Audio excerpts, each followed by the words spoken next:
Di sini kami dari kelompok 6 akan memperkenalkan nama anggota kami. Yang pertama itu ada Agita Pane, yang kedua ada Monisa, ketiga ada Mesiska, keempat ada Agavenia, kelima ada Debbie, keenam ada Mirawati Gulo, dan yang terakhir itu ada Diana Teresia Setepu. Dan selanjutnya akan dibahas oleh Debbie Arwan. Hai semua, hal yang pertama yang ingin kita bahas yaitu mengenai proses untuk menyalurkan sebuah kursus, yaitu pemeriksaan prakursus, kedatangan siswa, pengenalan kursus, pengantar kursus, kursus selesai, membersihkan, dan pemeriksaan prakursus. Kita masuk ke bagian mengelola proses training. Dalam mengelola proses training, Anda perlu melakukan pemeriksaan pada lampu, bahan, overhead proyektor, dan peralatan video. Kemudian ada kedatangan siswa. Kesan yang para siswa dapatkan dalam beberapa menit pertama dapat membuat semua perbedaan untuk keberhasilan kursus. Hal yang penting untuk diingat tentang langkah ini bahwa Anda ingin siswa merasa nyaman mengenai pelatihan. Kemudian ada tujuan dari pengenalan kursus, yaitu Anda dapat mengenal siswa, para siswa dapat mengenal Anda, para siswa dapat mengenal satu sama lain, kemudian komunikasi dengan tujuan dan struktur. Kemudian ada memvalidasi harapan mahasiswa, memahami alasan mereka berada di jalan dan berkomunikasi tentu saja logis. Kemudian ada mengelola proses pelatihan. Pendahuluan kursus standar adalah untuk pergi berkeliling ruangan dan meminta siswa untuk memberikan biografi untuk memasukkan seperti nama mereka, judul pekerjaan, organisasi, berapa lama mereka telah berada di perusahaan. Baik, saya akan melanjutkan. Dengan pelatihan, seseorang secara teori dapat tetap mengikuti kursus, menerima pembinaan tambahan, sampai tingkat keahlian yang diinginkan tercapai. Dengan demikian, penyelesaian kursus itu sendiri akan menjadi indikator untuk memenuhi standar yang disyaratkan. Tentu saja, di body of course ada 4 fase utama dalam mengajar. Yang pertama, penyajian atau presentation. Yang kedua, asimilasi atau assimilation. Yang ketiga, praktik atau practice. Dan keempat, pengujian atau testing. Presentation. Presentasi memiliki arti yang lebih luas dari yang biasanya dipahami. Ini mencakup metode apapun yang menyajikan keterampilan dan fakta siswa. Jadi, selain pelatih berdiri dan melakukan presentasi, juga akan diisi video, demonstrasi, teks, dan latihan penemuan diri. Kita belajar melalui semua indera kita. 6 yang biasa ditambah indera gerakan dan ritme. Namun, pelatihan membatasi penggunaan hanya 2 pendengaran dan visual. Nah, coba kita perkenalkan lebih banyak warna ke dalam presentasi. Lakukan latihan yang melibatkan gerakan dan orang melakukan sesuatu dengan tangan mereka dan cobalah menyajikan pelajaran dengan iringan musik.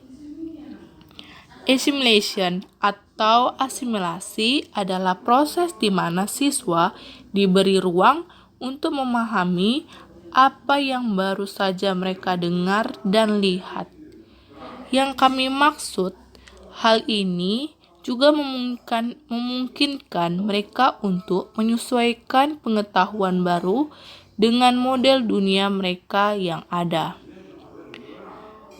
Yang ketiga, praktis. Fase ketiga bagi siswa untuk mempraktikkan apa yang telah diajarkan kepada mereka. Latihan adalah bagian yang sangat penting dari pembelajaran. Yang keempat, testing. Ujian terakhir, Anda harus memeriksa sejauh mana siswa telah mempelajari keterampilan dan pengetahuan. Ini juga meningkatkan kemungkinan pembelajaran dialihkan, dan cara lain untuk menguji adalah dengan pelatihan mengajukan pertanyaan di kelas. Oke, baik. Di sini terdapat coursework up.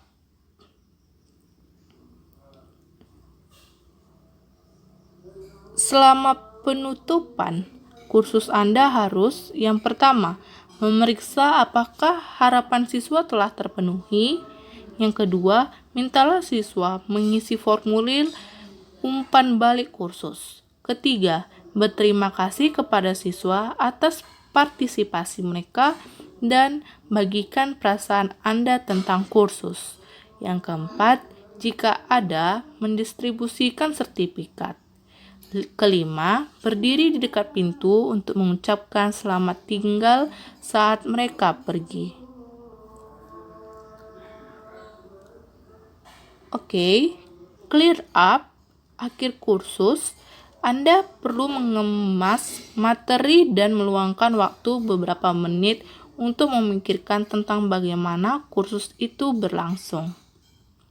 Yang pertama, tanyakan pada diri Anda bagaimana perasaan Anda. Jika Anda merasa sedih, pertimbangkan apa yang dapat Anda lakukan dengan lebih baik lain kali. Jika Anda berada di puncak, kursus mungkin berjalan sangat baik, tetapi periksa untuk memastikan Anda tidak bermain-main dengan kelas tersebut. Merasa senang diam-diam adalah posisi yang baik. Kedua, perhatikan formulir umpan balik. Yang ketiga, bersihkan sampah sehingga pembersih dapat membedakan antara apa yang harus dibuang dan apa yang harus disimpan.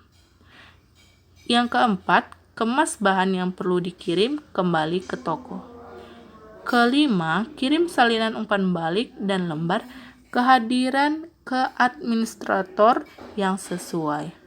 Oke, selanjutnya materi akan dilanjutkan oleh teman saya. Terima kasih.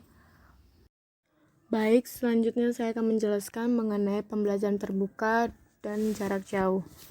Pembelajaran terbuka dan pembelajaran jarak jauh digunakan secara bergantian, karena jenis pembelajaran ini biasanya terbuka untuk semua orang, seperti dengan universitas terbuka, dan dilakukan pada jarak dari pencipta materi.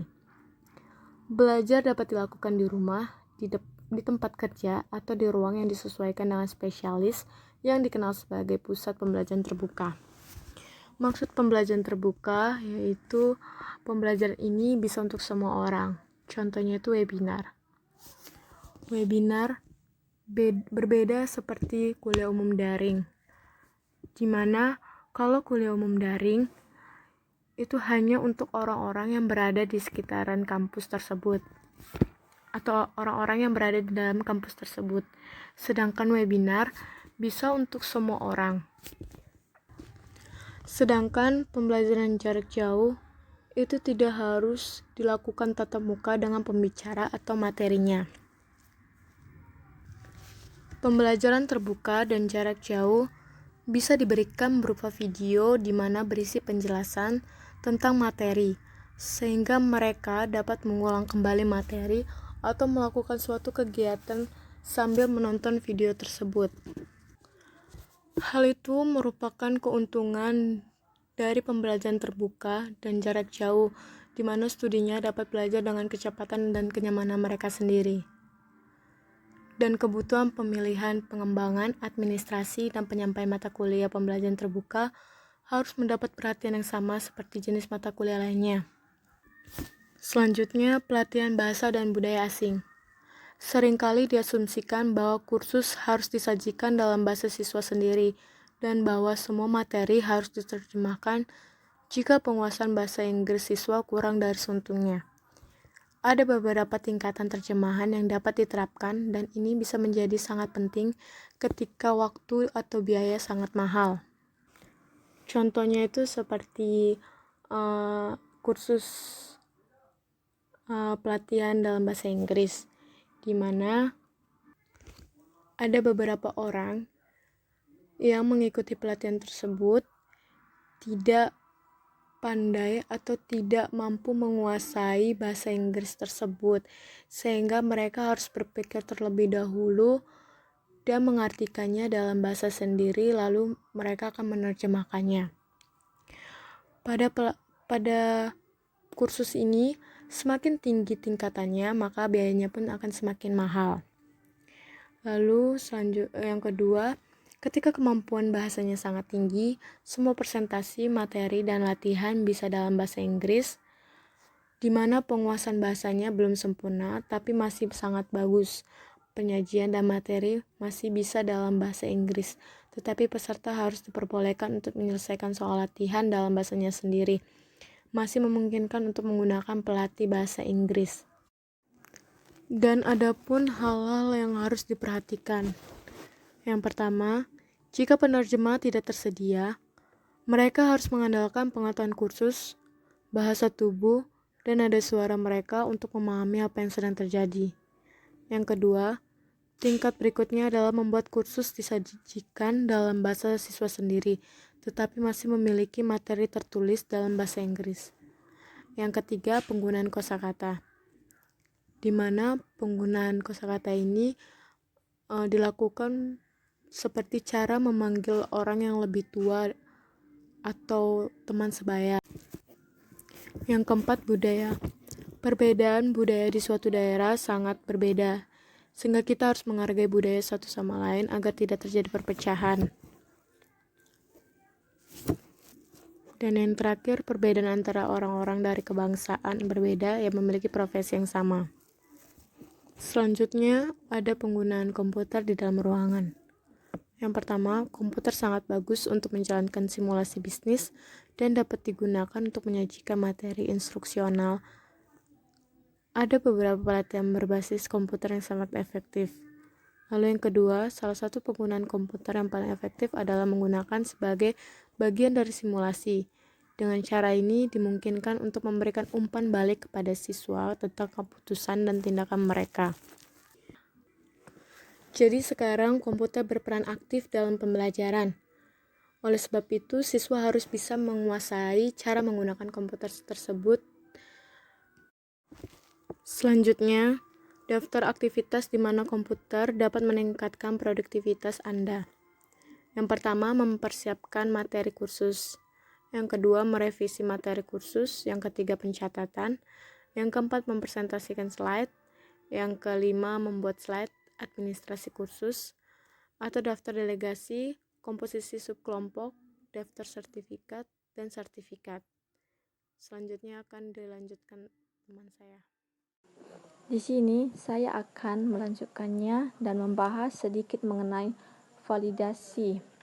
Validasi dapat diartikan sebagai suatu tindakan pembuktian dengan cara yang sesuai bahwa setiap bahan, proses, prosedur, kegiatan, sistem perlengkapan, atau mekanisme yang digunakan dalam produksi dan pengawasan akan senantiasa mencapai hasil yang diinginkan.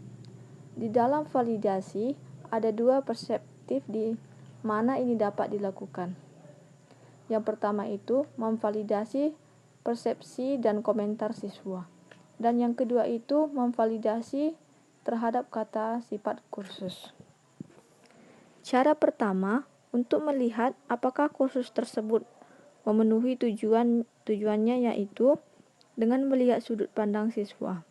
Hal ini sering dilakukan dengan menggunakan lembar umpan balik kursus atau bisa disebut lembar happiness yang terdiri dari kuesioner dan bagian komentar. Selanjutnya, memvalidasi tujuan kursus yang melawan. Cara kedua melihat validasi adalah untuk melihat apakah siswa memenuhi tujuan mata kuliah. Bisa sangat sulit atau sangat mudah, semuanya tergantung pada kualitas tujuan. Jika tujuan memenuhi pedoman yang diberikan dalam bab 3, Anda akan mengetahui perilaku apa yang akan kami uji, kondisi untuk mengujinya, dan standar yang harus dicapai. Menguji atau mengukur secara implisit dalam memvalidasi kursus terhadap tujuannya. Next, reaksi terhadap data validasi. Hati-hati bagaimana Anda menanggapi data validasi. Terlalu mudah untuk bereaksi berlebihan atau merasionalisasi masalah. Reaksi yang berlebihan dapat membuat jalannya bergeser dari satu ekstrim ke ekstrim lainnya. Misalnya, suatu latihan menerima umpan balik negatif saat pertama kali Anda menjalankan suatu lintasan. Jadi Anda memutuskan untuk menghapus latihan tersebut. Lain kali Anda menjalankan kursus, Anda menemukan bahwa tujuan penting tidak tercapai, jadi Anda menerapkan kembali latihan tersebut. Pada kursus ketiga, latihan menerima umpan balik yang lebih negatif. Kontrol proses statistik. Jawaban manufaktur untuk masalah kapan harus bereaksi terhadap penyimpangan adalah pengendalian proses statistik. Operator tidak mengambil tindakan korektif selama data tetap berada di antara dua batas kontrol. Jika datanya berada di luar batas, operator mengetahui bahwa variasi tersebut signifikan dan memerlukan tindakan sebelum proses tersebut keluar dari spesifikasi. Ini serupa dengan pengemudi yang memutar roda kemudi sebelum menabrak trotoar.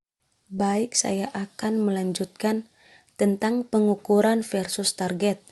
Pengukuran versus target, tindakan pengukuran itu sendiri memiliki efek mendistorsi data. Jika kita sensitif dalam cara kita melakukan validasi, maka distorsi seharusnya tidak membuat perbedaan yang signifikan pada hasil. Jumlah pengukuran yang diperlukan untuk menentukan kualitas kursus secara menyeluruh akan sangat besar sehingga membuat sistem validasi menjadi sulit. Hal ini tidak perlu menjadi masalah selama kita berhati-hati dalam memilih alat yang kita gunakan sebagai indikator kualitas utama. Beberapa sarana dalam membuat indikator kemajuan kerja adalah 1. Kerapihan ruangan, 2. Grafik smile, 3. Stress level chart, 4. Talking on, 5. Kewaspadaan, 6. Tantangan kuis. Mengumpulkan hasil tes adalah ukuran apakah tujuan perilaku dari kursus telah terpenuhi karena tes harus didasarkan dengan kekuatan pada tujuan. Penilaian umum dilihat dari hasil tes untuk melihat apakah kelas tersebut memiliki jenis kesulitan yang sama dari hasil tes selama kursus.